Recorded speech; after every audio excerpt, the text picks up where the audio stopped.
nous rendons grâce à Dieu pour ce culte et pour ces cultes thématiques, parce que par la grâce de Dieu, on va essayer d'en avoir, par la grâce de Dieu et selon ce que le Seigneur nous met à cœur, on va essayer d'en avoir au moins une fois par mois.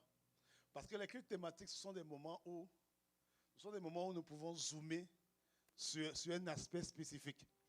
Ce sont des moments où nous pouvons faire un zoom sur quelque chose que nous expérimentons, que nous vivons tous les jours, et dont on n'a pas souvent l'opportunité, de pouvoir en parler pendant les cultes, pendant les séries d'enseignements qu'on a. Alors vraiment, nous bénissons le Seigneur pour cela. Aujourd'hui, on a un culte spécial des métiers. Les métiers font référence à ton activité, ta profession, qu'est-ce que tu fais, ton travail. Amen. Et ce matin, nous allons prendre le temps, par la grâce de Dieu, de donner des clés et des principes, et de parler véritablement de cet aspect-là qui est important. Parce que souvent, la crédibilité des chrétiens est souvent remise à cause de leur productivité. La crédibilité. Vous savez, le monde est habitué à entendre nos prédications. Le monde est habitué à entendre nos sermons. Le monde est habitué à entendre nos prêches. Mais le monde est très peu habitué à voir nos œuvres. Oh, il faut qu'ils entendent la parole, mais il faut qu'ils voient nos œuvres. Il faut qu'ils voient nos œuvres. Jésus a dit, si vous ne croyez pas à cause de la parole, croyez au moins à cause des œuvres. Il y a des gens qui vont croire à cause de la parole. Il y a des gens qui vont croire à cause des œuvres. Donc les œuvres sont nécessaires. Évidemment que l'idéal, c'est que la prédication suffise, mais elle ne suffira pas toujours. Elle ne suffira pas toujours. Et il faut des œuvres. À la parole, il faut des œuvres. À la prédication, il faut des œuvres. Vous dites, comme c'est ce que les gens du monde, vous dites, vous avez un Dieu glorieux. On veut voir la gloire, on veut voir les œuvres de la gloire. Vous dites, vous avez un Dieu qui est magnifique. On veut voir les œuvres de sa magnificence. Le monde prête intérêt aux œuvres. Ouais. La Bible dit que, on va le lire un peu tout à l'heure, il dit que le monde voit vos œuvres et qui glorifie le Père qui est dans les cieux. Que c'est le monde qui doit voir les œuvres, bien-aimés. Que le monde voit les œuvres. Si tu me dis, donne ta vie au Seigneur, je dis, ok, gloire à Dieu. J'accepte ce que tu me dis, mais montre-moi les œuvres. Montre-moi les œuvres. Et qui parle d'œuvre, sous-entend en fait le travail. Parce qu'il n'y a pas une œuvre que tu peux manifester sans le travail.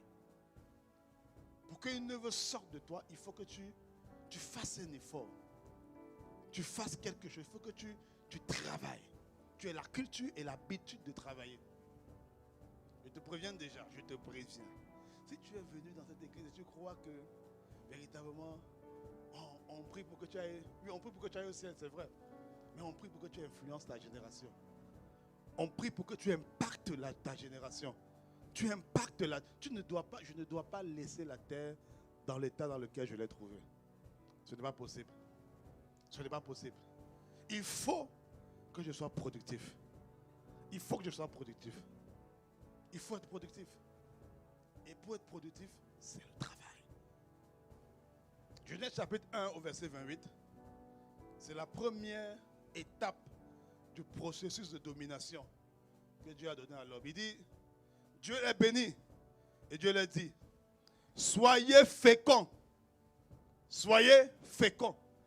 D'autres versions disent, be fruitful. C'est-à-dire, soyez remplis de fruits. Soyez pleins de fruits. Que vous soyez pleins de fruits. Que vous sachiez, en fait, il faut que votre fruit soit partout. On doit vous trouver partout. Partout. Soyez remplis de fruits. Et c'est ce qu'on appelle la productivité. Quand tu es productif, quand tu es rempli de fruits, quand tu portes un fruit, on dit que tu es productif. Tu es capable de produire quelque chose. Et ça, c'est la première étape du processus de domination. Il dit, soyez féconds. Et le titre de mon message ce matin, c'est 5 raisons pour lesquelles tu dois être productif. 5 raisons pour lesquelles tu dois être productif. 5 raisons. Bon, je sais que je ne vais pas aller au-delà de 3. Pas parce que je ne veux pas, non. Le temps qui est imparti est très court. Donc, certainement, on aura une suite. En tout cas, au prochain culte des métiers, on finira. Mais, par la grâce de Dieu, on a répertorié 5 raisons. Pour les grands d'être productifs. Mais déjà, commençons par définir c'est quoi la productivité.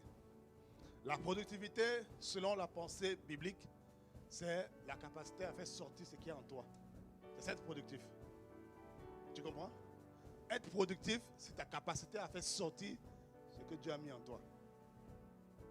Quand il dit ici, soyez féconds, évidemment que quand beaucoup de personnes ont compris ce passage-là, comme ce point-là, pardon, comme signifiant le fait d'avoir des enfants. C'est vrai. Les enfants sont sortis de toi. Ils sont sortis de toi. C'est une forme de productivité. Vous voyez, c'est une forme de productivité, mais ce n'est pas la seule. Ce n'est pas la seule. Il dit, soyez féconds. Soyez productifs. Le monde a besoin de voir les œuvres. Et les œuvres apparaissent quand on est productif. Il faut être productif. Il faut être productif. Et la productivité, bien aimé, comme je dis, ce sont des œuvres qui sortent de toi, mais qui ne sont pas pour toi. Ce sont des œuvres qui sortent de toi, mais qui en général ne sont pas pour toi. Il y a une phrase que le pasteur Célestin me disait, ou disait souvent, il dit, aucun arbre fruitier ne porte de fruits pour lui-même. Vous voyez le manguier, la mangue qui sort du manguier, ce n'est pas le manguier qui profite de ça. Vous comprenez? Ce n'est pas le manguier qui profite de la mangue, c'est les autres. Donc, tu n'es pas productif pour toi. Ce n'est pas parce que tu arrives à pouvoir tes propres besoins que tu es productif. Non. Non.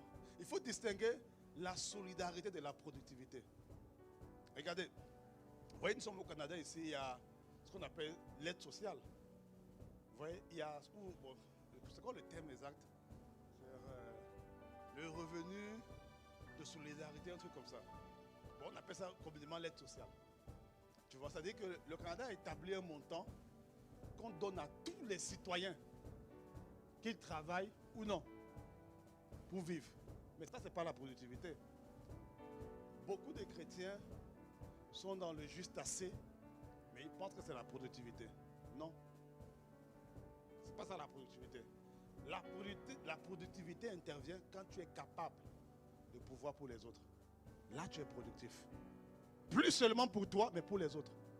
Là, tu commences à être productif. Regardez Matthieu chapitre 6 au verset 26. Matthieu chapitre 6 au verset 26. Regardez très bien ce passage. Matthieu 6 au verset 26. On va lire jusqu'à la fin. Donc, voilà, les bien-aimés de la projection, merci. Il dit, regardez, c'est Jésus qui parle. C'est Jésus qui parle aux disciples. Il dit, regardez une chose. Il dit, regardez les oiseaux du ciel. Ils ne sèment, ni ne moissonnent. Ils n'amassent rien dans des greniers. Et votre Père Céleste les nourrit. Ne valez-vous pas beaucoup plus que la suite? Qui de vous, par ses inquiétudes, peut ajouter une coudée à la durée de sa vie? La suite. Et pourquoi vous inquiétez au sujet du vêtement? Considérez comment croissent les lys. Les lys des champs, c'est des herbes. Ils ne travaillent ni ne filent. Cependant, je vous dis que Salomon lui-même, dans toute sa gloire, n'a pas été vêtu comme l'un d'eux. La suite. Si Dieu revêt ainsi l'herbe des champs, qui existe aujourd'hui et qui demain sera jeté au four, ne vous vêtira-t-il pas à plus forte raison, gens de peu de foi? Le contexte, c'est que les gens s'inquiétaient de que boirons-nous? Où est-ce qu'on va dormir? Qu'est-ce qu'on va porter comme vêtements? Dieu dit ici, en fait, les oiseaux du ciel, ils ne font pas de dîme. Vous avez vu un oiseau apporter la dîme un jour? L'oiseau n'apporte pas de dîme. C'est qu'il voit un grain, il mange tout. Il ne dit pas, ok, c'est un grain, je vais garder 10% pour Dieu. Non.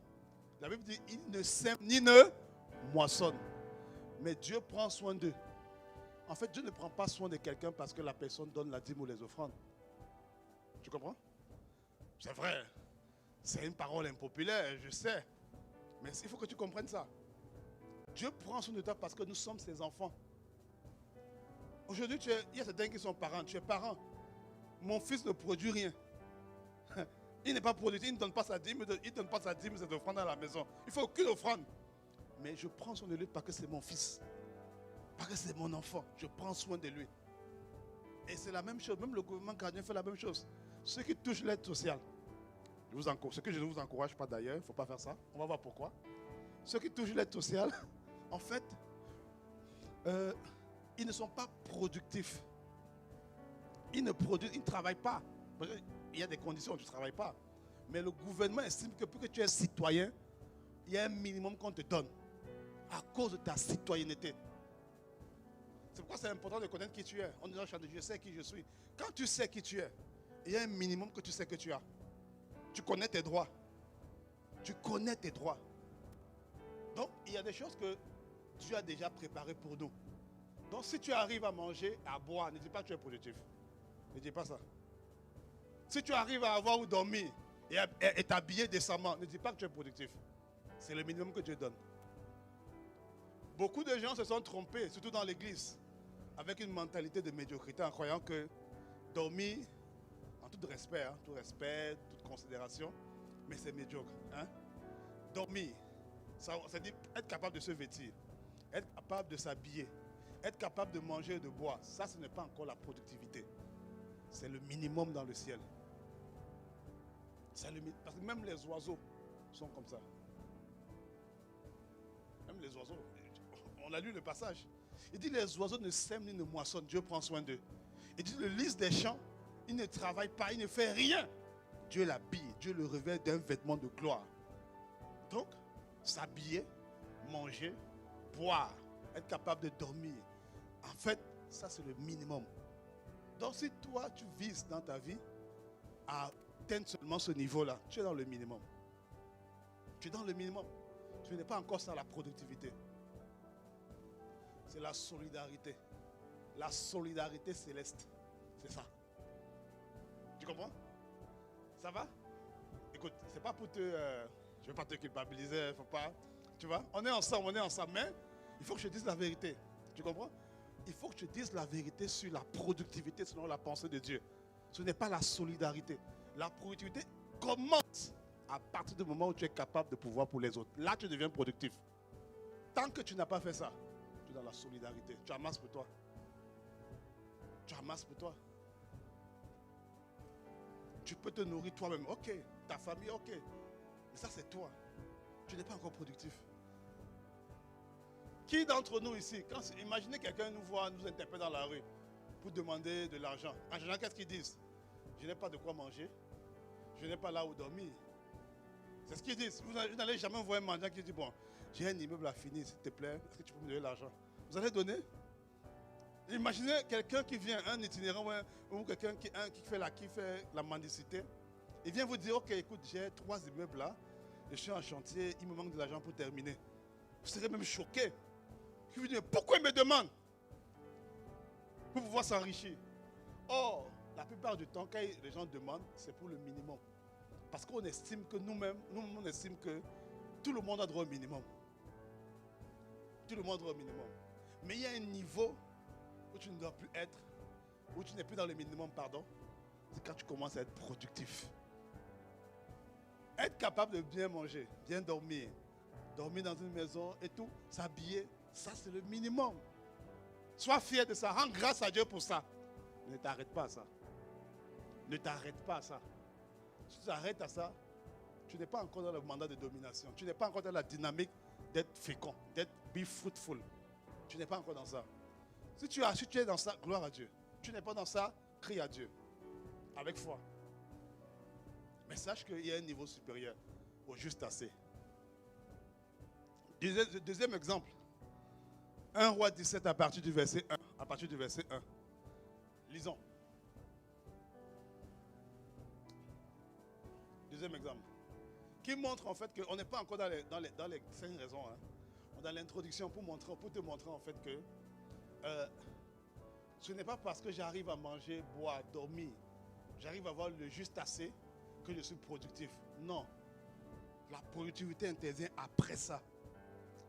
Regardez ici, c'est le grand prophète Élie qui lui-même a fermé le ciel sur la nation. Il dit, Élie le Tishbite, l'un des habitants de Galade, dit à Akab, l'Éternel est vivant, le Dieu d'Israël, dont je suis le serviteur. Il n'y aura ces années-ci ni rosée, ni pluie, sinon à ma parole. Regardez la suite. Et la parole de l'Éternel fut adressée à Élie à ces mots. La suite. Pars d'ici, dirige-toi vers l'Orient et cache-toi près du torrent de Kérit qui est en face du Jourdain. Tu boiras de l'eau du torrent et j'ai ordonné au corbeau de te nourrir là. Élie a parlé. Élie, c'était un serviteur de Dieu. Un grand prophète, Élie. Il a fermé le ciel sur sa nation. Mais ça l'a affecté lui-même. Donc, il a lui-même fermé le ciel sur la propre nation dans laquelle il était. Donc, lui-même, il a été impacté. Mais regardez comment est-ce qu'Élie va se débrouiller. Élie va rester dans le juste assez. Il va rester. À ce moment-là, Élie ne pouvait pas semer ni moissonner. Regardez ce que Dieu dit à Élie ici. Il dit, il partit, il fit selon la parole de l'Éternel et il alla s'établir près du torrent de Kérit qui est en face du Jourdain. La suite, les corbeaux lui apportaient du pain et de la viande le matin et du pain et de la viande le soir et il buvait l'eau du torrent. Les corbeaux apportaient la nourriture quand le matin et le soir. En fait, ils apportaient la portion juste. Ils n'apportaient pas une portion qui lui permettait d'accumuler. Vous savez pourquoi? Parce que ce que les corbeaux apportaient n'était pas le fruit de la productivité de lait. C'était le fruit de la solidarité de Dieu. Tu comprends? Il y a des choses que quand Dieu manifeste sa solidarité vis-à-vis de toi, en général, il va d'abord commencer par le juste assez. Il va commencer par le minimum. C'était le cas d'Élie ici. Le grand prophète, il avait l'onction, il était oint, dépendant du corbeau, après dépendant de la veuve. Élie n'amassait rien. Élie n'accumulait rien. Élie était dans le juste assez. Élie vivait de la solidarité. Élie n'était pas dans la productivité. Pour être productif, il faut faire sortir ce qui est de toi. La nourriture qu'il recevait, c'était la nourriture du corbeau. C'était la nourriture que Dieu a donnée au corbeau. Mais ça ne venait pas de lui. Élie va rencontrer une veuve à un moment donné. Un roi 17, il va rencontrer une veuve. Et regardez ce que la veuve fait. Bon, on va lire le passage. 1 roi 17 à partir du verset 4.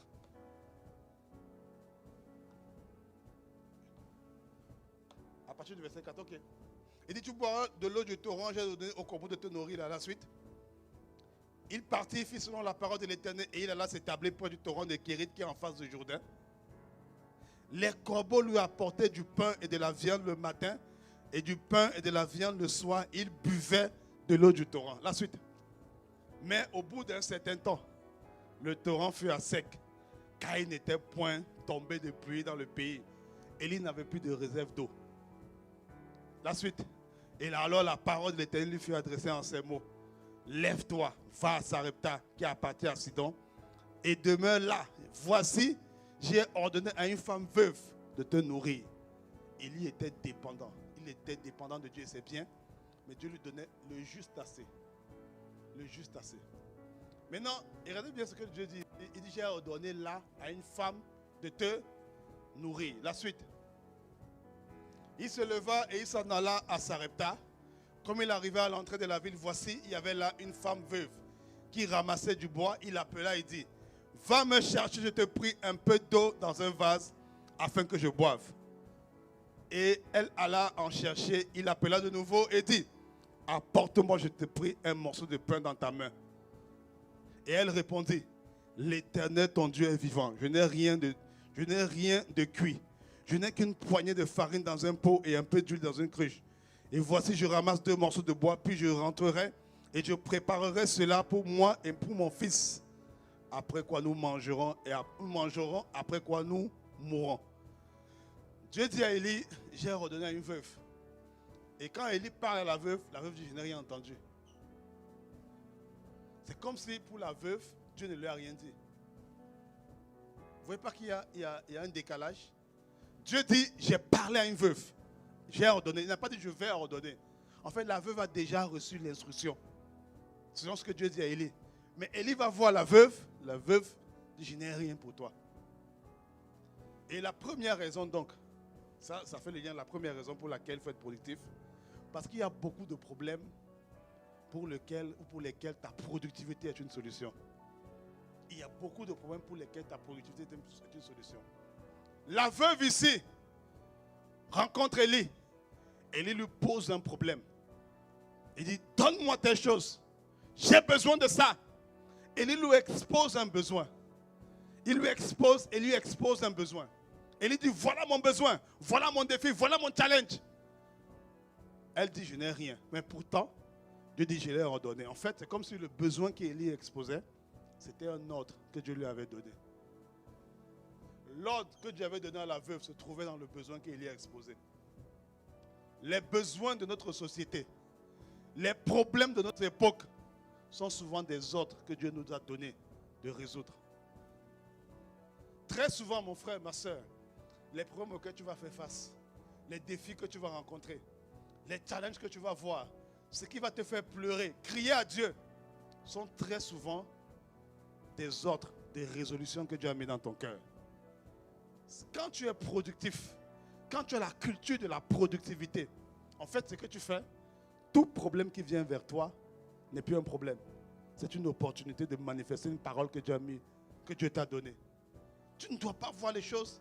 Ah bon, écoute, le taux de chômage est élevé, on a fermé le PEC, on a fermé le PEC, on a fermé, bon, PEC c'est pour le programme d'espérance québécoise, hein. C'est un programme d'immigration. On a fermé le programme d'immigration, on a fermé. Quel que soit le problème auquel tu fais face, il y a une opportunité derrière. Et ici, bien aimé, vous avez lu le premier passage.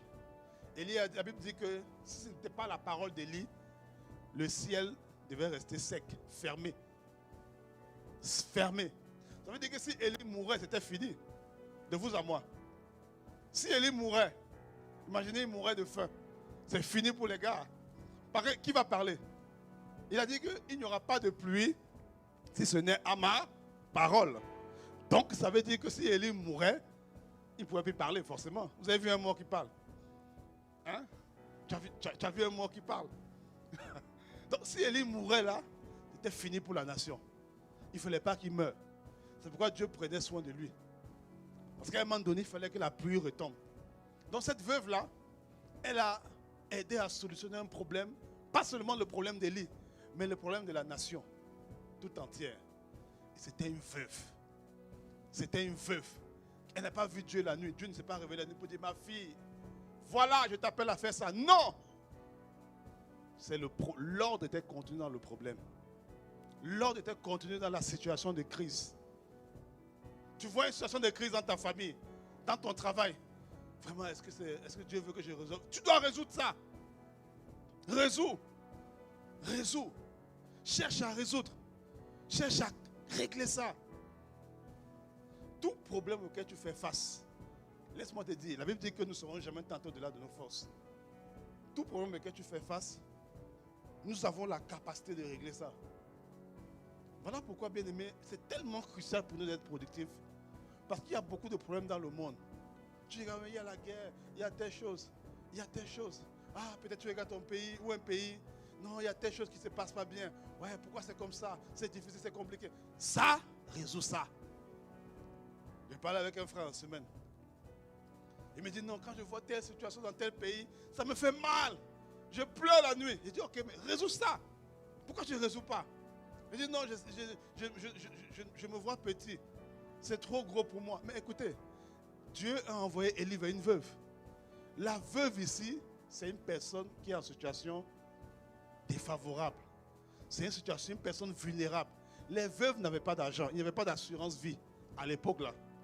Il n'y avait pas d'assurance vie où quand ton conjoint, ta conjointe décède, allez, l'assurance vient prendre. Non, il n'y avait pas ça. Quand le mari, parce que c'est le mari qui apportait l'argent, quand le mari n'était pas là, la famille subissait. La famille en pâtissait. La famille en pâtissait. C'était une veuve, elle n'avait rien. Une pauvre veuve. Alors ne dis pas, oh non, c'est trop grand pour moi, je suis le PPP, pauvre petit péché. Non! Tu peux régler ça. Décide de régler les choses. Décide ça. Il y a trop de problèmes pour lesquels les chrétiens ont la solution, mais ils ne sont pas productifs. Parce qu'ici, Élie expose le problème à la femme. Il dit, donne-moi du pain. La femme dit, je n'ai pas ce que tu me demandes. Si ce n'est un peu de farine et un peu d'huile. Elle venait de dire en fait, je n'ai pas le fruit, mais j'ai la semence. Elle ne savait pas qu'un peu de farine et un peu d'huile, c'était la semence. Elle dit, professeur, le prophète, tu t'es trompé. Elle dit, l'Éternel ton Dieu, c'est-à-dire reconnaît que tu es un homme de Dieu. Mais tu t'es trompé, je n'ai rien. Ta prophétie n'était pas la bonne. Je n'ai rien. Moi, la veuve. Vous savez, souvent dans la Bible, Dieu s'identifie à 3 catégories. Du moins, Dieu demande à Israël de manifester la solidarité à 3 catégories de personnes. La veuve, l'orphelin et l'étranger. Tu arrives dans un pays comme celui-ci. Je suis étranger, je suis immigrant. Je ne peux rien faire. Je suis trop petit. Il me manque ci, il me manque ça. On ne m'aime pas, on ne m'accepte pas. Ou il y a telle situation, telle situation. Ma condition, au niveau des papiers, comme ci ou comme ça. Ça, ce sont des excuses. Ce sont des excuses, bien-aimés.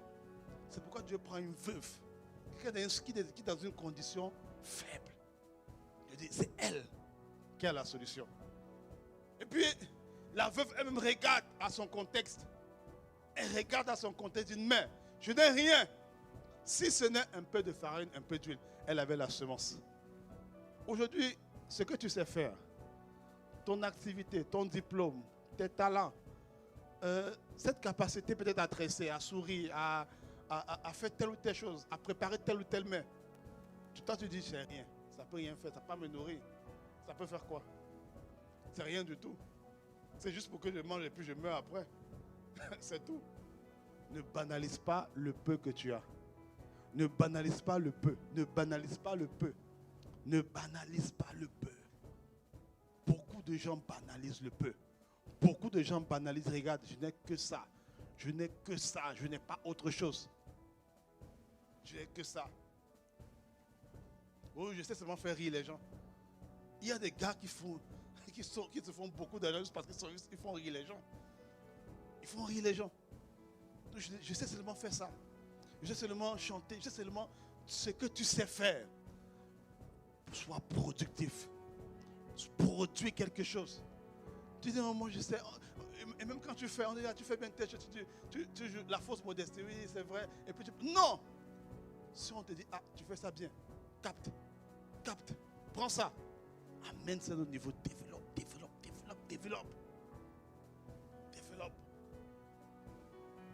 La première raison pour laquelle il faut être productif, c'est qu'il y a trop de problèmes. Il y a trop de problèmes dans ta génération, dans ta famille, dans ton foyer, dans ta maison. Il y a trop de problèmes dans ta ville, dans ton église, pour que tu puisses te permettre de ne pas être productif. C'est la première raison. La deuxième raison pour laquelle il faut être productif, c'est plus tu es productif, plus Dieu peut se faire connaître au maximum au travers de toi. Plus tu es productif, plus Dieu peut se faire connaître. Plus tu es productif, plus Dieu peut se faire connaître. Vous savez, je donnais l'exemple au premier culte. Il y a un niveau de productivité que tu peux atteindre, ou même juste le nom de la marque devient un usage courant. Jean 15, verset 8. Jean 15, verset 8.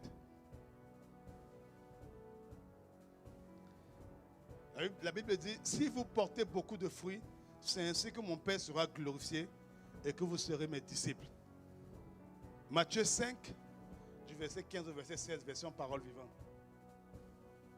Matthieu 5, de 15 à 16. La Bible dit, il en est de même d'une lampe. Si on l'allume, ce n'est pas pour la cacher sous une mesure de grain. Au contraire, on fixe sur son support et on la place le plus haut possible pour qu'elle éclaire tous ceux qui sont dans la maison. La suite. C'est ainsi que votre lumière devra briller aux yeux de tous pour que ceux qui vous côtoient remarquent le bien que vous faites et qu'ils attribuent la gloire à votre Père céleste. Mettez le verset 16 sur la version Louis II, s'il vous plaît. La version Louis II va dire que le monde voit vos œuvres et qu'il glorifie le Père qui est dans les cieux. En fait, bien-aimé, plus tu es productif, plus tu produis des œuvres, plus le monde peut voir Dieu. Tu comprends?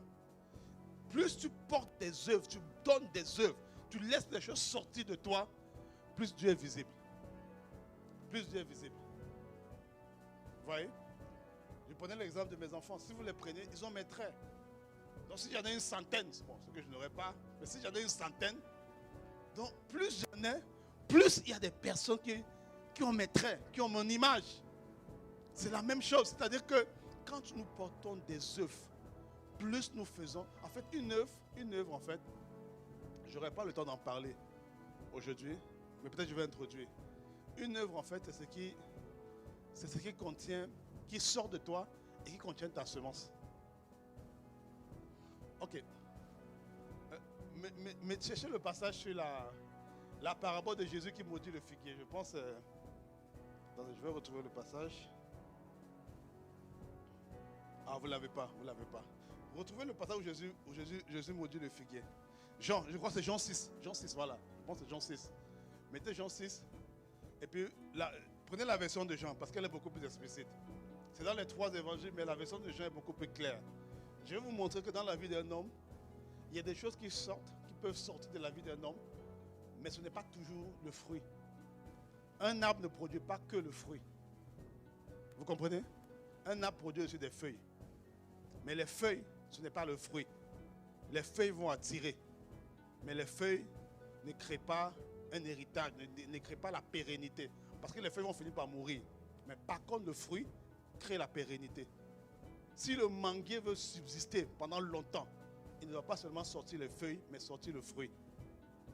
Regardez Jean 6. Vous l'avez trouvé, vous ne l'avez pas trouvé.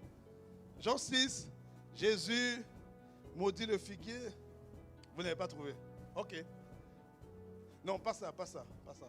Ça, c'est Marc. Je vais retrouver pour vous. Jésus vit un figuier. C'est dans Jean 6. Bon, ce n'est pas l'objet de mon exhortation aujourd'hui.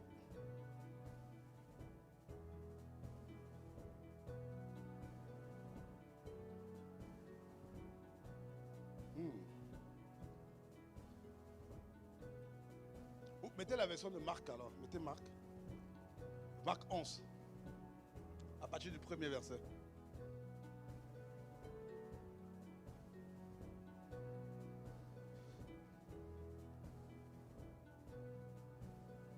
Mettez le verset 11. Verset 11. Marc 11, 11.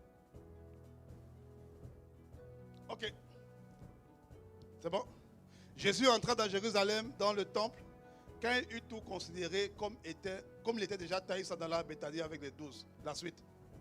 Le lendemain, après qu'il fut sorti de Béthanie, Jésus eut faim, un besoin. La suite. Apercevant un figuier au loin qui avait des feuilles. La précision est importante. Le figuier avait des feuilles. Donc, il y avait quelque chose qui était sorti du figuier. Quelque chose était sorti du figuier. Quelque chose, le figuier était productif. Bon, productif. En tout cas, il a produit quelque chose. Tu comprends? Mais ce n'était pas le fruit. Maintenant, Jésus s'approche. Il alla voir s'il trouvait quelque chose. S'étant approché, il ne trouva que des feuilles. Car ce n'était pas la saison des figues. La suite. Et prenant alors la parole, il dit que jamais personne ne mange de ton fruit. Jésus maudit le fruit. C'est les feuilles qui ont attiré Jésus. Il est venu parce qu'il a vu les feuilles. Il y a des choses qui peuvent sortir de ta vie, ce sont des feuilles. Ça va attirer les gens. Mais ce n'est pas le fruit encore. Les feuilles, c'est ton apparence, ton éclat, ce qu'on voit de loin. Parce que de loin, on ne voit pas ton fruit. De loin, on voit ton éclat. Bien mis, bien habillé, tu prêches bien, tu es bien habillé, tu parles bien, tu es un bon chrétien, tu pries en esprit. Gloire à Dieu. Tu vois les gars, magnifique. Quel bon frère, quelle bonne sœur. Et puis on se rapproche pour voir. Est-ce qu'il y a les fruits? On ne voit rien. On est déçu. On est frustré. Je croyais que, en voyant ton éclat, en voyant ta splendeur, il y avait quelque chose. Et c'est souvent le problème que le monde a avec l'église. On dit aux gens, donne ta vie au Seigneur et ta vie sera rayonnante. Donne ta vie au Seigneur et tous tes problèmes sont finis. Donne ta vie au Seigneur, tu vas expérimenter l'amour de Dieu. Ça, ce sont les feuilles. Les gens disent, oui, je veux ça. Et puis ils viennent, tac, ils ne voient pas ça, ils ne voient pas les fruits. Et ça frustre. Plus les fruits sont abondants, plus Dieu est visible. Plus les fruits sont abondants, plus Dieu est visible. Plus les fruits sont abondants, plus Dieu est visible. Regardez par exemple, il y a des marques qui sont tellement productives que leur nom est utilisé pour l'usage. Vous savez, la marque Moulinex, je disais au premier que la marque Moulinex, le Moulinex, c'est une marque. Moi, je pensais que c'était un outil. Non, c'est une marque, ça s'appelle Moulinex. Donc, quand tu viens chez quelqu'un, tu dis, est-ce que tu as le Moulinex? Parce que tellement les gens ont, la marque Moulinex, ils ont tellement été productifs et efficaces que les gens ont adopté leur image comme étant la norme. Tu comprends? Donc, moi, je ne savais pas. Peut-être que quelqu'un ne sait pas, mais je te rappelle que Moulinex, c'est le nom d'une marque. Ce n'est pas le nom, le robot de cuisine là. Bon, je pense que c'est son nom, robot de cuisine. Mais le mixeur, on l'appelle le mixeur. Mais Moulinex, c'est une marque.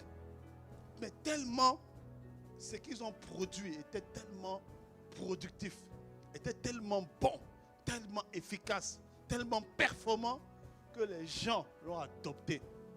Quand tu portes des œuvres, quand tu fais voir des œuvres qui sont tellement bonnes, tellement efficaces, qui font tellement de bien aux gens, les gens adoptent.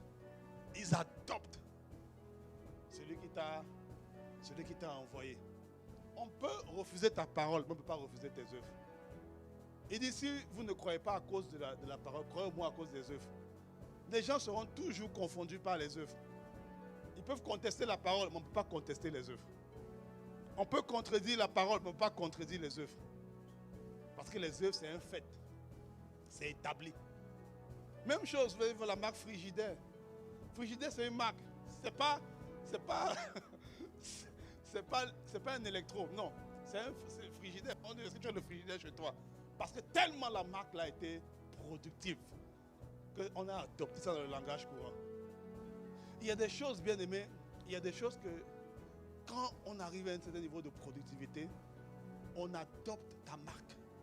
On adopte l'image de marque. On adopte ça. En fait, c'est pour ça qu'on doit être productif. Plus on va être productif, plus le monde va adopter la marque qu'on appelle Christ. C'est pourquoi il faut être productif. C'est la deuxième raison. Il faut être productif parce que il faut adopter, il faut que le monde adopte notre image de marque. Il faut que le monde adopte notre image de marque. Amen. C'est important. C'est la deuxième raison. Troisième raison pour laquelle il faut être productif. Il faut être productif parce que, bien aimé, en étant productif, tu permets à Dieu d'augmenter, de t'augmenter et de capter des grâces que tu n'avais pas au départ. Quand tu es productif, il y a des grâces qui s'ajoutent à ce que tu as. Quand tu es productif, je dis bien, il y a des grâces qui s'ajoutent à ce que tu as déjà. Il y a des gens aujourd'hui qui n'opèrent pas seulement avec les grâces initiales. Parce qu'ils ont été productifs et Dieu a augmenté. Ils ont pu déployer ce que Dieu a mis entre les mains et Dieu a augmenté. Quand tu es productif, Dieu augmente. Quand tu es productif, quand tu fais sortir ce qu'il y a de toi, dans toi, tout ce que Dieu a mis en toi, tu fais sortir ça. Tu raffines ça pour que ça sorte. Dieu augmente. Il augmente. Et c'est la parabole des talents. La Bible dit qu'un maître a donné des talents à des serviteurs. Il en donna 5 à l'un. Il en donna 2 talents et puis 1 talent. Et bien aimé, celui qui a fait valoir les 5, il a présenté 10 talents, il a fait valoir les 5, on lui a augmenté. Celui qui a fait valoir les 2, on lui a augmenté. Et celui qui n'a rien fait valoir, on l'a maudit. On a même retiré ce qu'il avait. Donc, il y a des choses dans la vie que nous commençons avec une mesure de grâce. Ce qui compte, ce n'est pas ce avec quoi tu commences. Non. Même si c'est 1, tu peux dépasser celui qui a 10. Alors, n'envie pas les autres. Concentre-toi à travailler ce que tu as. C'est comme ça que tu fais pour vaincre l'esprit de jalousie. L'esprit de jalousie, quand tu n'arrives pas à te réjouir avec les autres, c'est parce que tu n'es pas conscient de ce que tu as. La jalousie vient quand tu commences à envier. Pourquoi tel a ça, moi je n'ai pas ça? Pourquoi tel a telle grâce et moi je n'ai pas ça? Non. Quand tu es préoccupé à travailler sur ce que Dieu t'a donné, tu n'envies pas les autres. Au contraire, quand tu vois quelqu'un multiplier, tu dis yes. Quelles sont les clés que tu as appliquées pour multiplier ce que tu as? Tu es prompt à aller vers lui pour dire qu'est-ce que tu as fait, qu'est-ce que tu as multiplié, comment tu as fait pour multiplier les grâces que tu as. C'est comme ça. C'est comme ça, bien-aimé.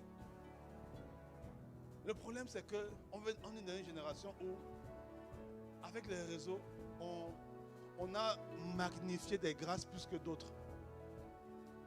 On croit qu'il y a des grâces qui sont supérieures à d'autres. Non. Vous voyez souvent l'expression qui dit que, est-ce qu'on a entendu ça?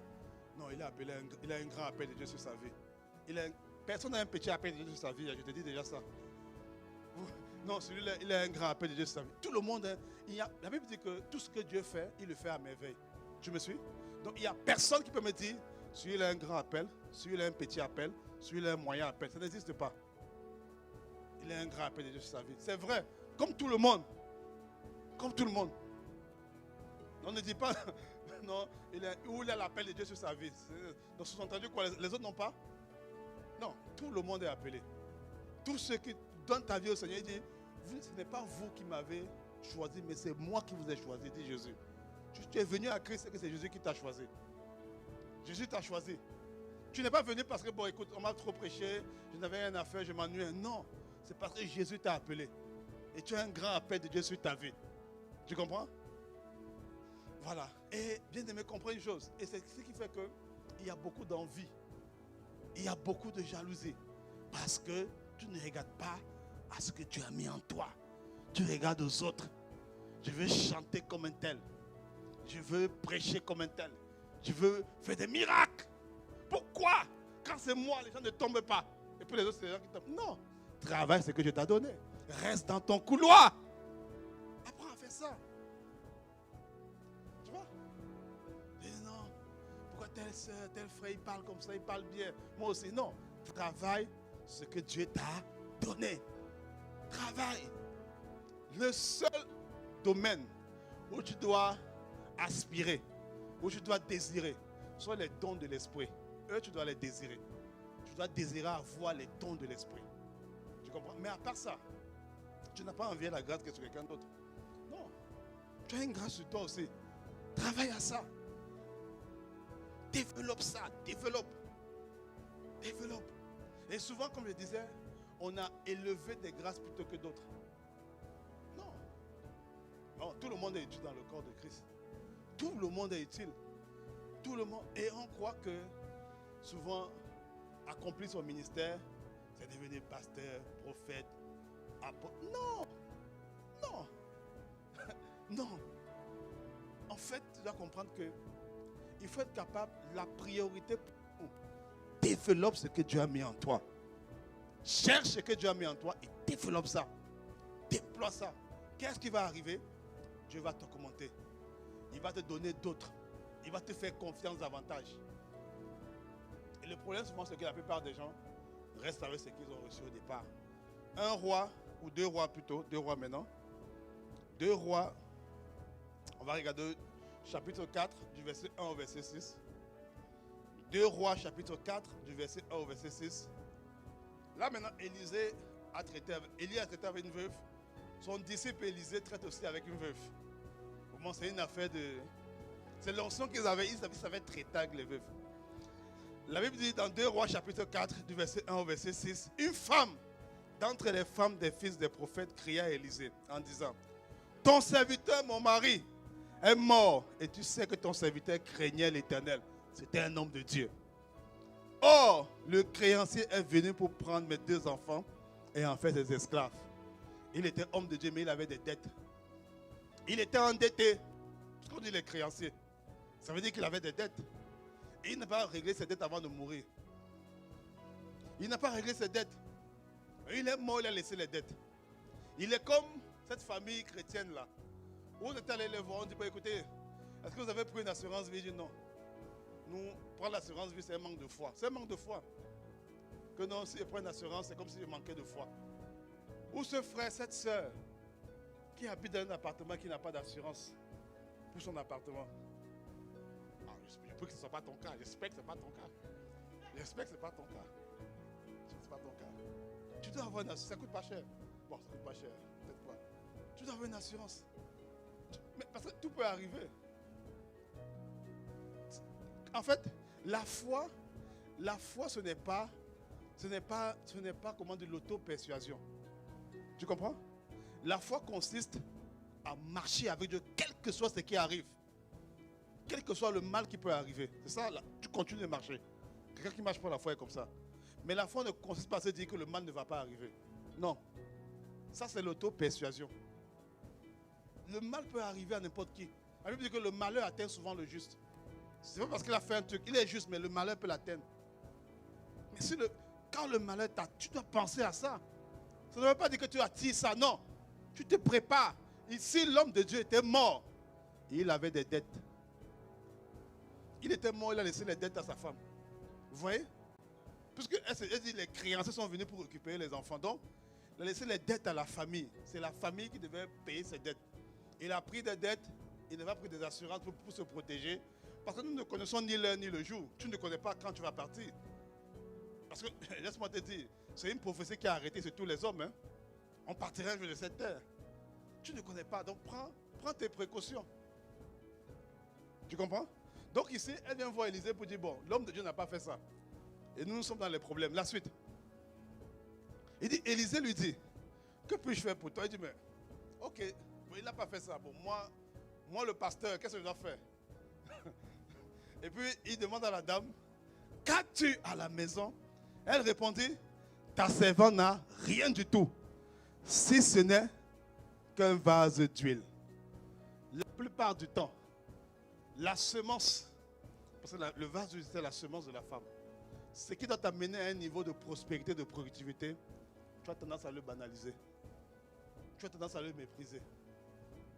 Tu as tendance à dire, mais est-ce que quelque chose de bon peut sortir de ça? Je sais faire ça, mais qu'est-ce que ça peut produire? Ça peut faire quoi?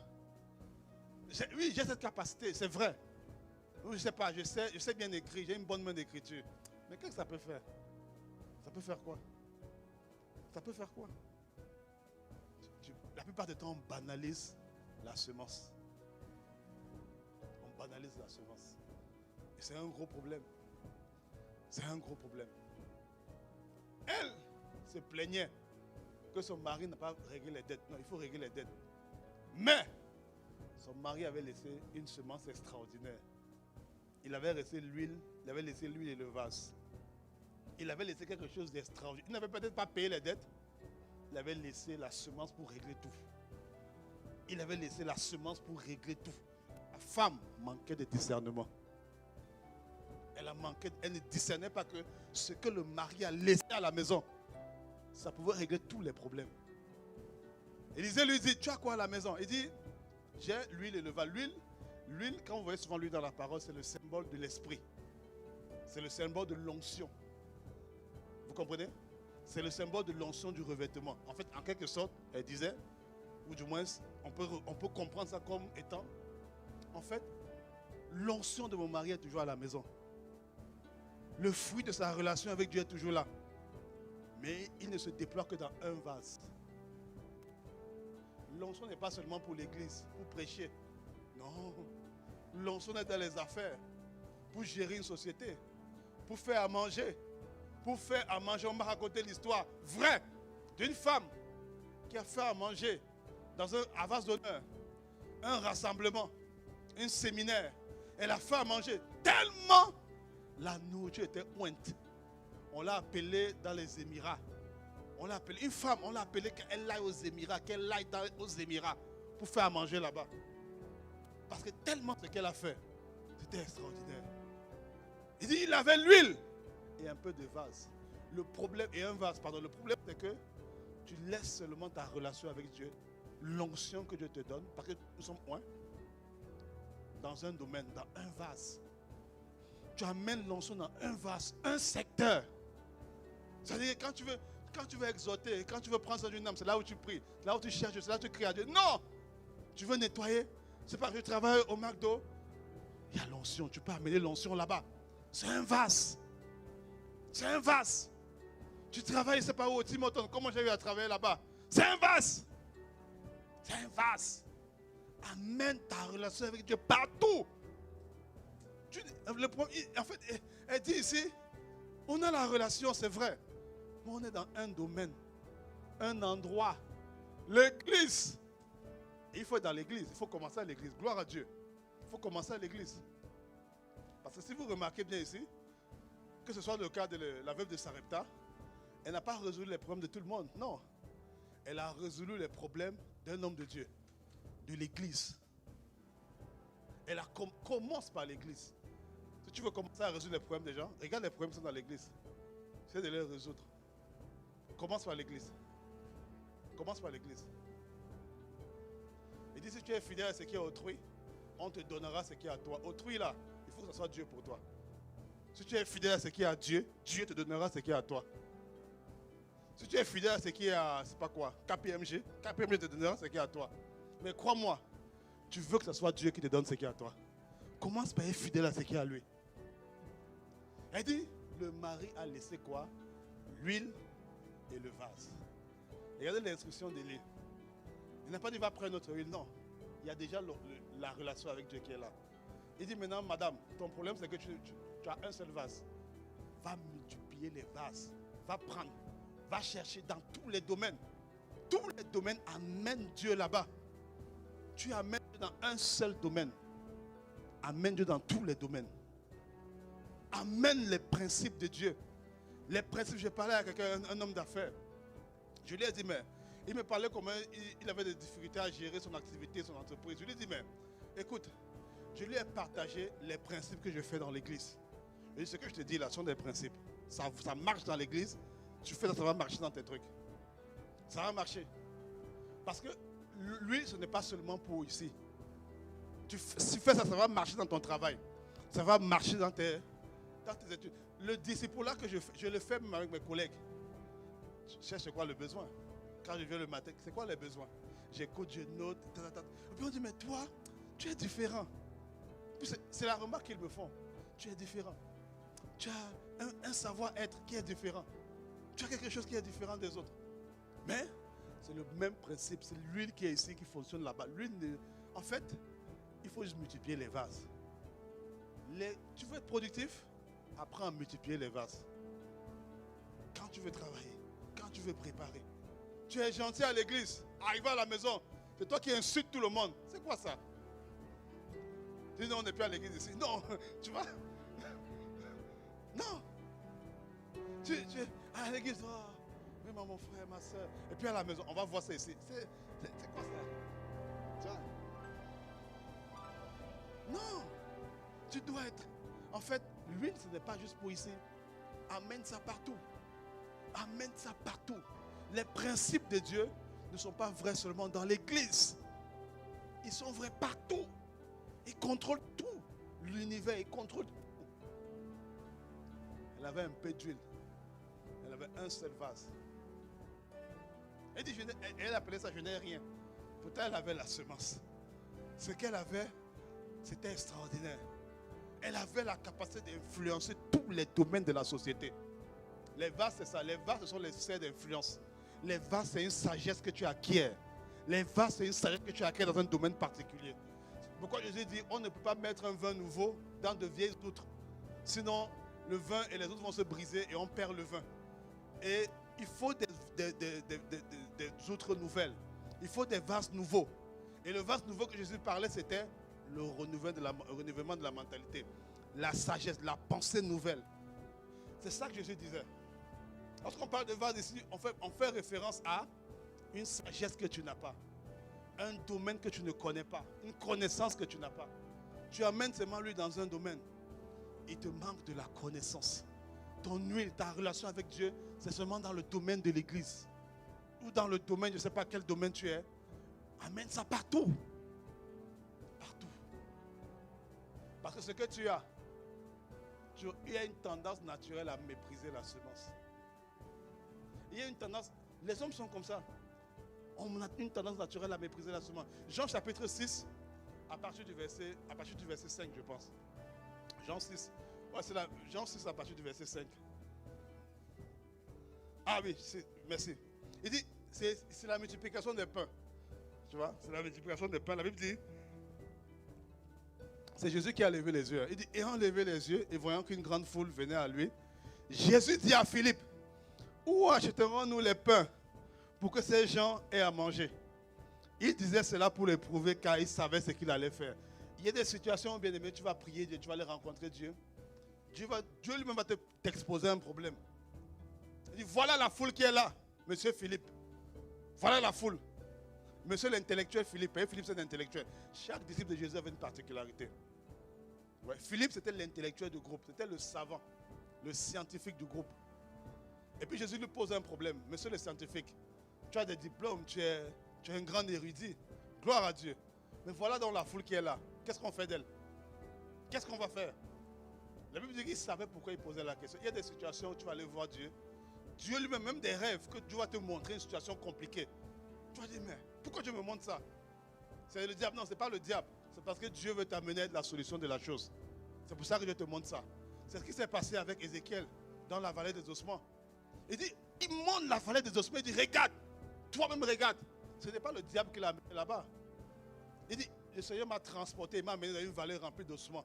C'est un endroit désert, c'est un endroit vraiment de drame.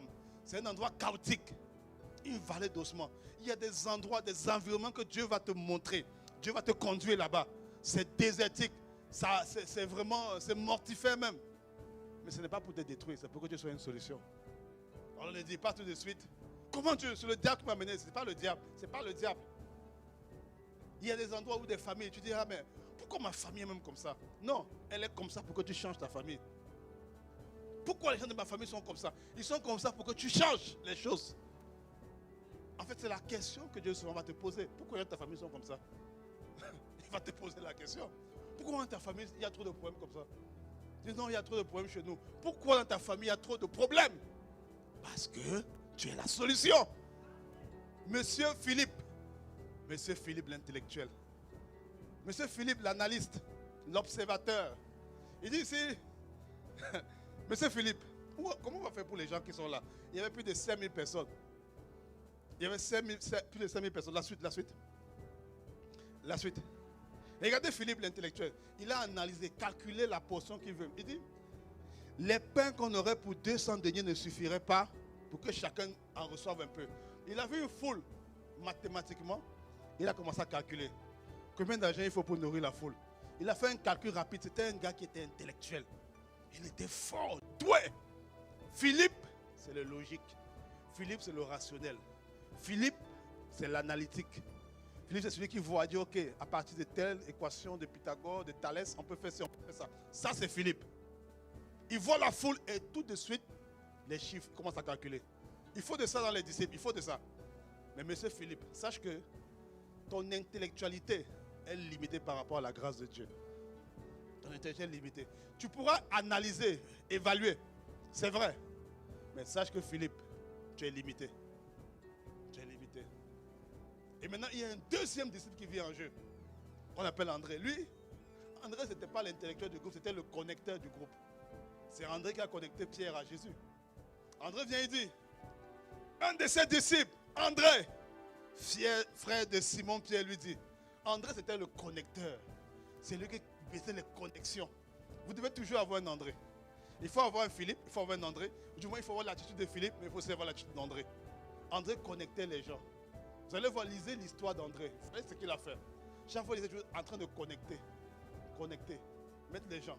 Connecter. Et puis il dit ici, il y a ici un jeune garçon qui a 5 pains d'orge et 2 poissons.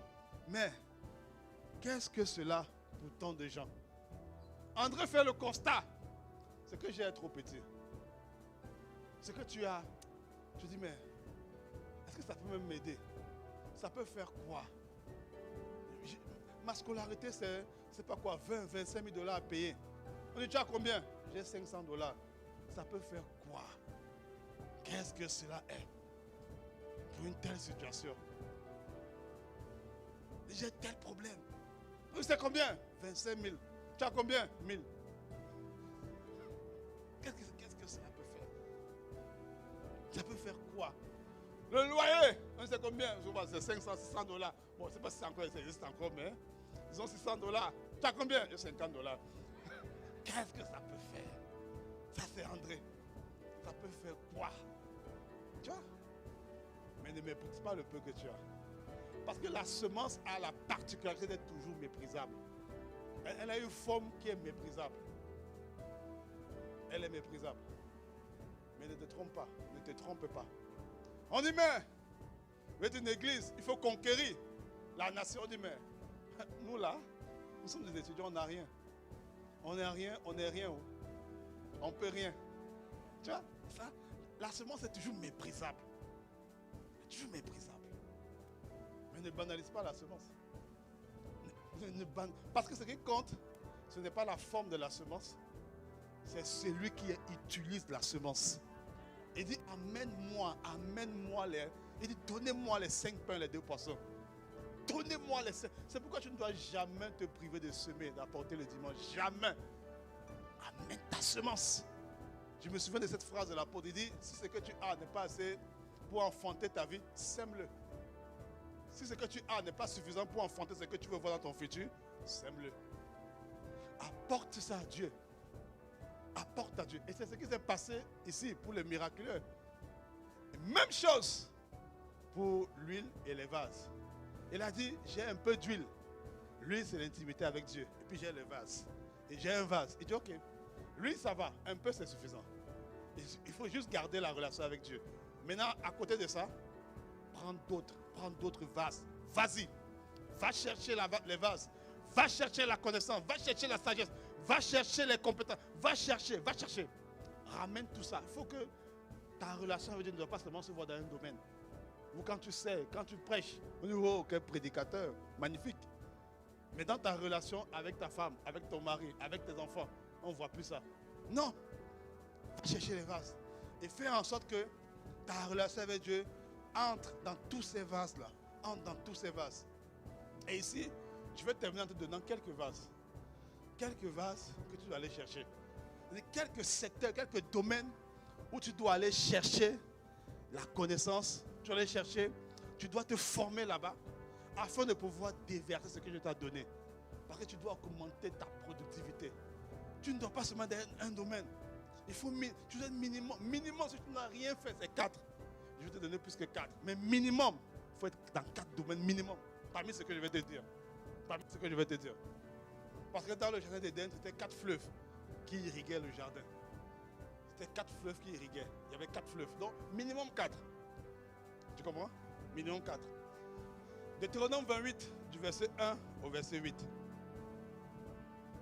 La Bible dit, si tu obéis à la voix de l'Éternel, ton Dieu, en observant et en mettant en pratique tous ses commandements. Vous voyez? Ce passage, il est très puissant. Il dit, si tu obéis à la voix. Comment tu obéis à la voix? C'est en pratiquant les commandements. En fait, c'est parce que la voix est contenue dans les commandements. La voix de Dieu est contenue dans la parole de Dieu. La voix de Dieu est contenue dans les principes de Dieu. Tu ne peux pas dire j'obéis à la voix de Dieu si tu ne respectes pas les principes. Oublie ça. Tu t'es séduit toi-même. Tu ne peux pas dire j'ai entendu Dieu me parler. Et il n'y a pas un principe qui sous-tend ce que tu fais. Qui est vraiment de dire je fais ça pour ça. Tu peux ne pas avoir la connaissance, mais ça existe. Mais si tu vois clairement que la voix de Dieu te détourne de ce que Dieu dit, ce n'est pas la voix de Dieu. Ce n'est pas la voix de Dieu. Ce n'est pas la voix de Dieu. Ce qui me dit non. Il prend les versets bibliques, comme c'est arrivé. J'ai parlé une fois avec une soeur. Elle me disait qu'il y avait quelqu'un qui forçait les rapports intimes avec elle. Comment il faisait?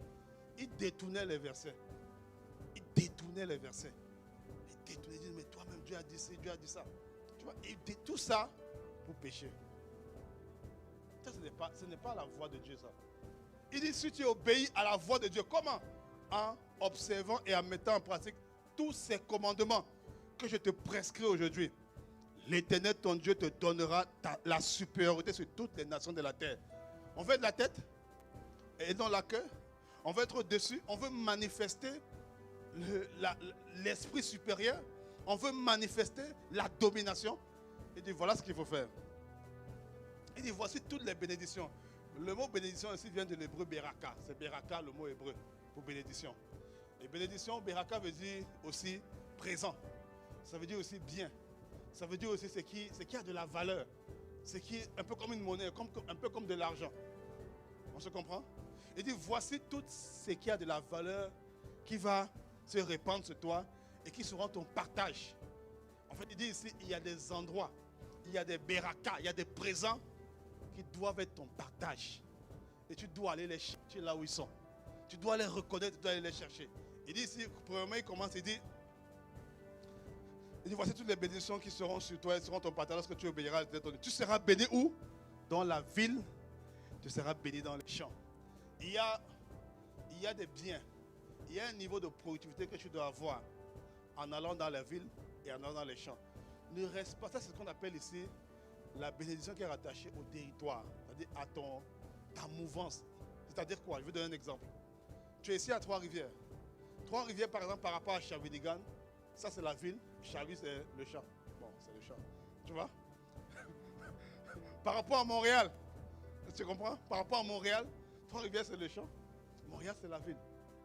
Tu vois? C'est-à-dire qu'il y a il y a des biens, il y a des grâces que Dieu a pour toi qui sont ici.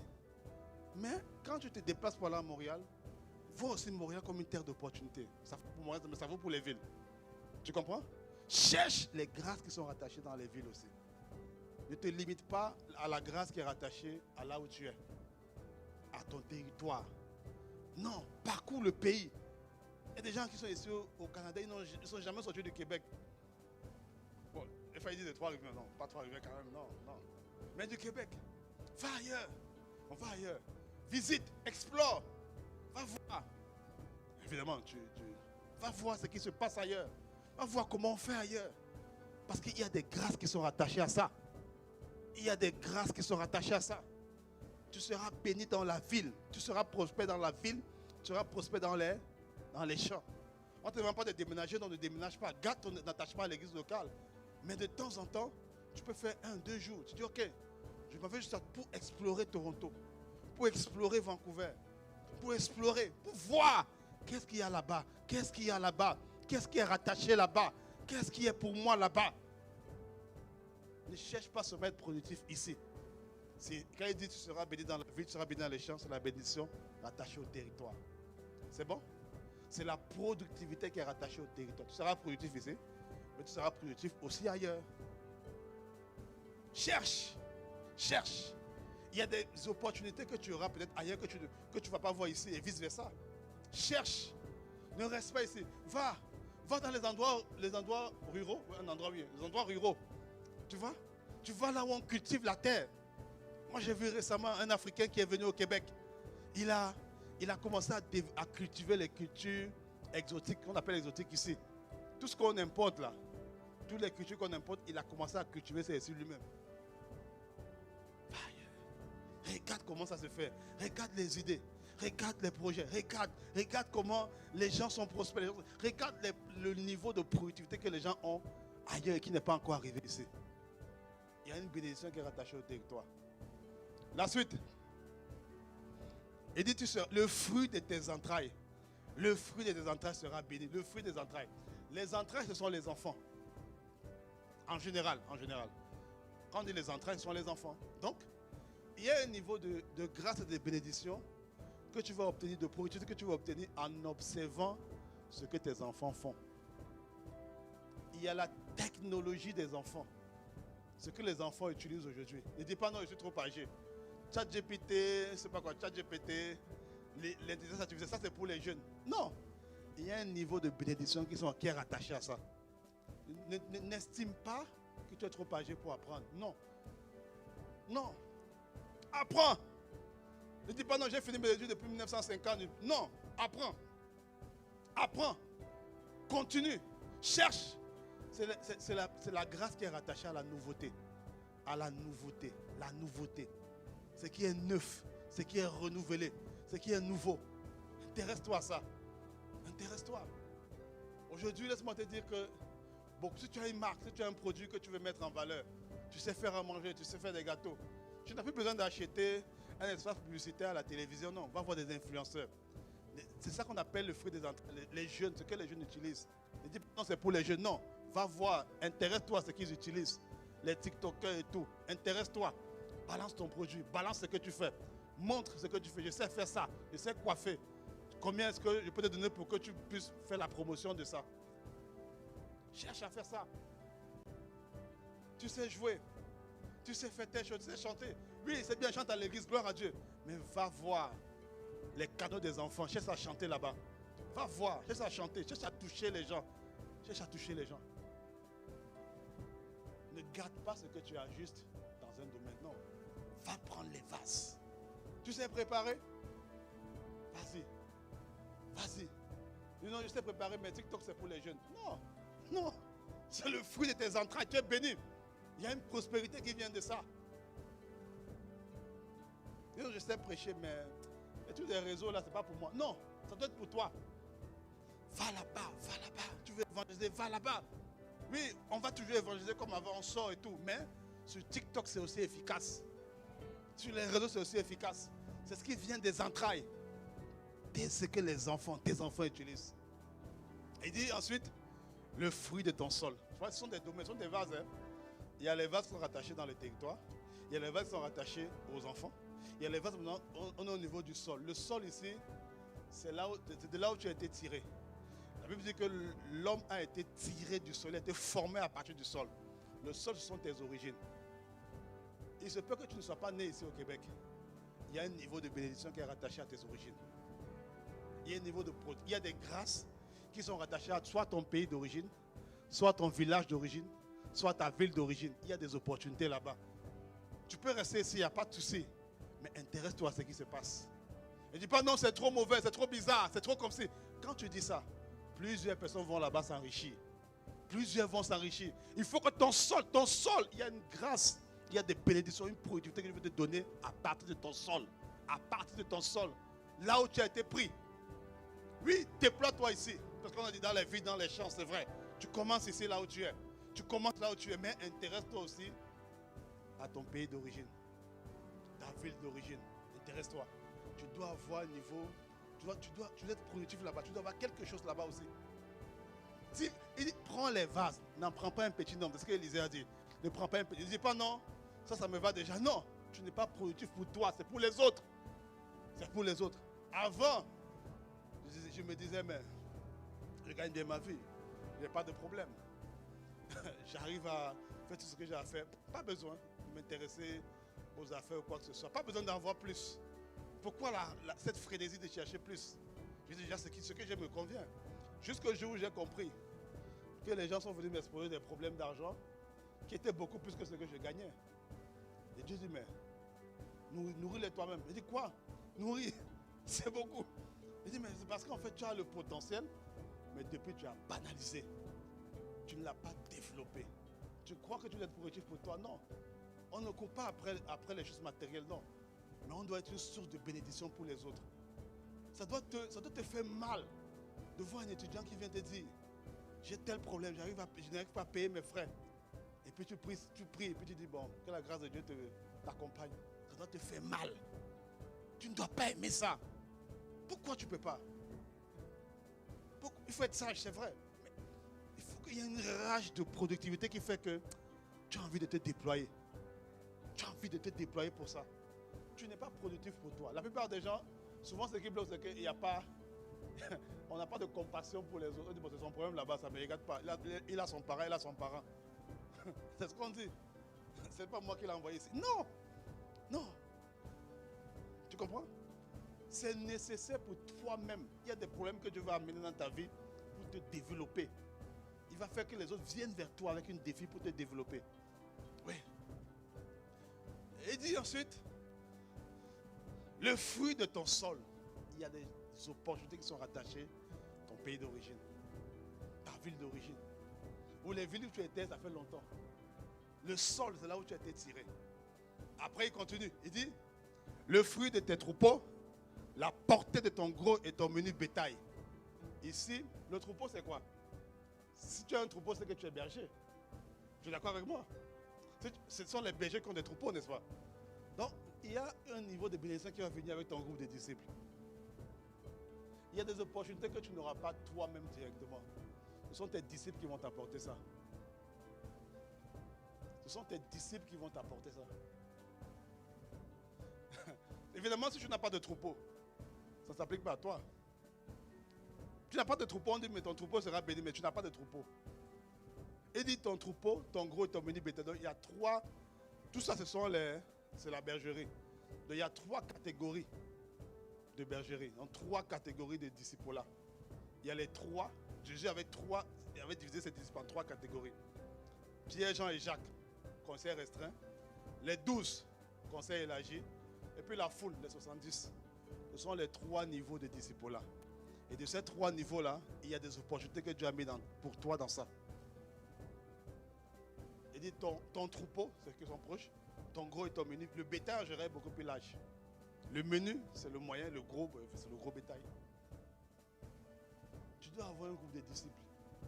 Et parmi les gens dont tu es disciple, là, dont tu es berger, des gens que tu entretiens, des gens que tu encadres dans la foi. Et parmi ces personnes-là, il y a des gens qui vont venir te voir pour dire maître. Ils ne vont pas t'appeler maître, ils ne vont pas t'appeler maître. Ils vont dire frère, voilà. Frère, voilà telle situation que j'ai vue. Voilà telle chose que j'ai vue. Parce que pour Jésus, il venait les appeler maître. C'est ce que Pierre a dit à Jésus. Il dit maître, j'ai péché toute la nuit, mais je n'ai rien trouvé. J'ai fait telle chose. Mon domaine, c'est la pêche, mais je n'ai rien vu. Jésus dit, jette ton filet. La grâce s'est manifestée, mais l'opportunité est venue. C'est Pierre qui a montré. Tu comprends? Il y a des niveaux de productivité, il y a des projets que tu dois apprendre à faire avec tes disciples. Tu ne dois pas les faire seul. Il y a des projets que tu vas faire seul, c'est vrai. Il y a des projets que tu dois faire avec ton groupe de disciples. Vous avez vu la chaîne BNC qu'on a lancée récemment? Ce n'est pas l'apôtre qui a designé toute la chaîne, non. Ce sont ses disciples. C'est les pasteurs qui l'ont formé. Des gens qui l'ont encadré. C'est eux qui ont fait ça. C'est eux qui ont fait ça. Il dit, ton gros, ton menu bétail, toutes ces choses seront bénies. Je te donne des domaines, tu dois apprendre à être productif. Il faut que tu sois productif dans ces domaines-là. La suite. Et je finis avec ça. Non. Avant, il y a autre chose après ça. Il dit ici, la corbeille et la huche. Ta corbeille et ta huche seront bénies. En fait, ici, la corbeille, c'est là où on récoltait les choses. Et on mettait. La corbeille, c'est sur le dos. Tu vois? Il y a l'image. La corbeille, c'est sur le dos. Ce sont tes récoltes immédiates. C'est ta corbeille. Et la huche, c'était une machine qui servait à la transformation. En général, on fabriquait du pain ou des choses comme ça avec. Donc la corbeille ici, c'est ce que tu as directement. Et la huche, c'est ce qui est transformé. Et il y a des grâces bien-aimées qui vont venir. Il y a un niveau de productivité qui va venir parce que tu reçois des besoins immédiats. Quelqu'un veut tondre la pelouse. Quelqu'un veut un Uber. Quelqu'un veut faire... Tu dois être productif. J'ai tellement vu des personnes. Ah vraiment, pasteur, ça ne va pas. Mais pourquoi? Non, j'ai tel problème. Ok. Qu'est-ce que tu fais? Non, je suis là, je ne peux rien faire. Je n'ai pas de papiers, je n'ai rien, je ne peux rien faire. Non. Tu ne peux pas te dire. Il y a des gens qui ont des besoins, des choses que tu peux faire. Des besoins auxquels tu peux répondre. Même le fait sans les papiers. Oui. Donc, il y a des gens qui ont des besoins immédiats. Des mamans qui ont besoin qu'on garde leur enfant. Des personnes qui ont besoin qu'on aide dans le ménage. Des personnes il y a des besoins immédiats. C'est ça, la corbeille. Il y a des besoins aussi qui sont un peu plus sur le long terme. C'est ça qu'on appelle la huche. Par exemple, ton diplôme, tes études, c'est la huche. Parce que c'est quelque chose qui est souvent sur le long terme. Sur 5 ans, 4 ans, 3 ans. Ça, c'est la huche. Parce que c'est sur le long terme. Mais il y a des besoins immédiats. Où tu es étudiant et puis tu ne travailles pas. Tu dis, mais pourquoi? Non, je n'ai pas besoin de travailler. Non. Il faut avoir l'habitude de travailler. On ne travaille pas parce qu'on a des besoins. On travaille parce que c'est notre culture. C'est comme ça. Tu travailles parce que même si tu n'en as pas, d'autres peut-être ont des besoins. Aide. Il dit ta corbeille et ta huche. La suite. Il dit tu seras béni à ton arrivée et tu seras béni à ton départ. L'arrivée ici, c'est la vision. Il y a un niveau, tu dois être productif en termes de vision, en termes de projet, en termes de plan, en termes de... tu dois avoir des projets d'avenir. Il y a des personnes, vraiment, leur projet, c'est comme 9 à 5. Je travaille de 9 à 5, c'est bon. Bon, il n'y a pas de métro ici, mais boulot, dodo. Je travaille à 65 ans, je prends ma... Non, tu dois avoir des projets. Tu dois avoir des choses que tu dois faire. Une vision, un rêve. Même des rêves. Tu dois avoir quelque chose qui sort de toi. Tu dis non, je ne vais pas laisser ça. Il y a tel projet que j'ai. Chaque jour, tu travailles dessus. C'est ça l'arrivée. L'arrivée, c'est la vision. Où est-ce que tu te vois? Dans 1 an, dans 2 ans, dans 3 ans, dans 4 ans. Tu te vois où? Il y a des gens, ils ne se voient même pas. Est-ce que vous savez qu'il y a des jeunes gens ici aujourd'hui? Vous savez souvent, bon, il y a des personnes, tu vois leur niveau de productivité. Non mais, on blague. On blague. On blague. Tu dois avoir une vision, un rêve. Tu dis non, je dois faire telle chose, accomplir telle chose. Quand l'apôtre dit, le plus petit d'entre vous sera des milliers. Pourquoi on le dit souvent? C'est pourquoi on veut que ça s'imprègne. Ça s'imprègne. Ça doit être un rêve. Je disais au responsable, au leader vendredi soir, tu ne peux pas être un leader, tu n'as pas de vision. Tu n'as pas de vision. Tu es responsable d'un groupe de disciples. C'est quoi vos objectifs d'ici la fin d'année? Tu ne sais pas. Tu es responsable d'un groupe de disciples. Tu n'as pas de vision pour faire augmenter ton groupe. Qu'est-ce que vous avez prévu être à la fin d'année? Tu ne sais pas. Ou tu es responsable d'un département, il n'y a pas de vision. On sait juste les dimanches, on répond aux besoins. Non! Tu dois avoir un rêve.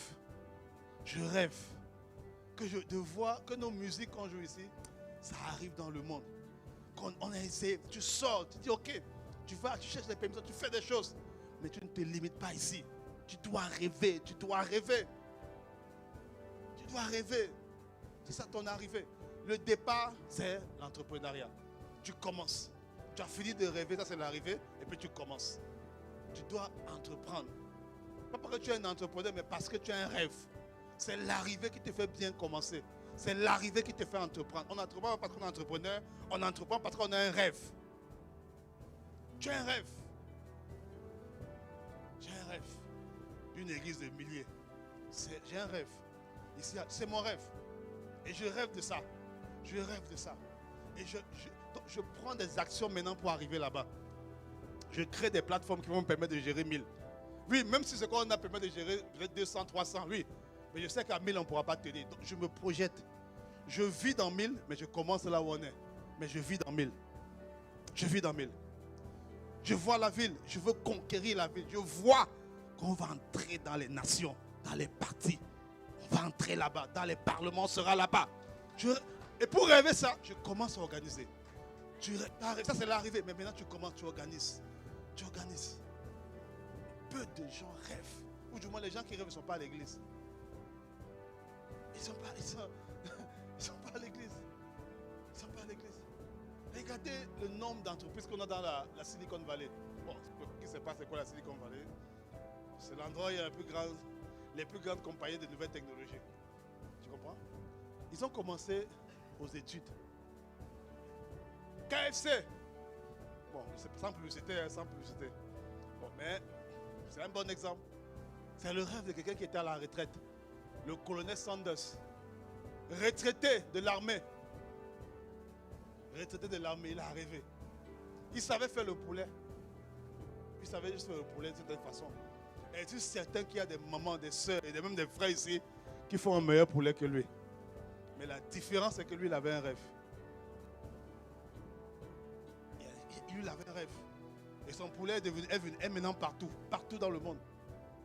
Le rêve. Rêve. Rêve. Arrivé, tu rêves et puis tu commences. Tu rêves et puis tu commences. Tu rêves et puis tu commences. Ne rêve pas et puis tu ne commences pas. Non. C'est l'utopie. Rêve et puis tu commences quelque chose. Commence une activité. Commence, c'est pas. Oui, mais c'est minime, c'est petit. Qu'est-ce que ça peut faire? C'est pas grave. Commence quelque chose. Commence quelque chose. Je dis, de ce que je sais, tu dois au moins avoir 4. Au moins, si tu n'as rien fait, c'est 4. Si tu n'as rien fait, c'est 4. Je te prie. Tu dois avoir au moins 4. Il dit arrivée et départ. Et puis regardez. La suite. La suite.